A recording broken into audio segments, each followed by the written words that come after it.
In Canada, illegal firearms and gangs of 61-year-old mother Narendra Kaur Nagar, her two sons and two more Punjabi youth were arrested in Brampton.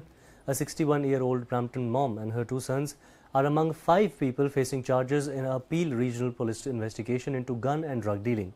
Investigators say Project Sledgehammer began with a traffic stop that resulted in the arrest of a 20-year-old man on firearm offences. On Monday, Peel Regional Police Department Sergeant Chris Furr said that the probe deepened when investigators identified several of the initial suspects associated and found evidence that they were involved in gun and drug trafficking. During those searches, officers allegedly seized 11 firearms and over 900 rounds of ammunition, along with $20,000 worth of illegal drugs, including cocaine and opium. 5 people were arrested and now face over 150 total charges.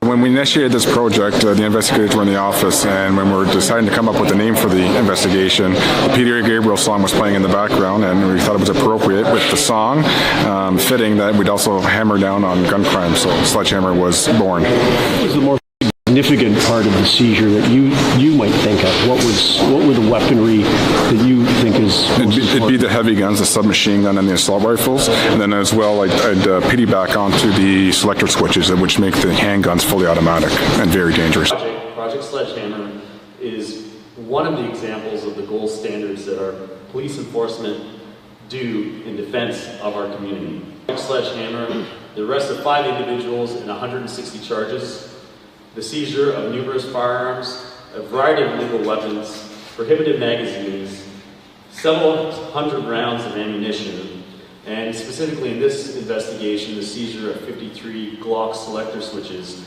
which turn handguns into fully automatic weapons. In any year previously. On average, we're seeing an illegal firearm seized by our officers just slightly over 30 hours. Every 30 hours, we're seizing a firearm. This isn't exclusive to the Peel area, but the GTA and the province itself. The number of shootings we've seen here in Peel exceed more than we've ever seen in years previously. Chief mentioned 90% of illegal handguns that we trace find their origins in the U.S. And just by virtue of demographics, logistics,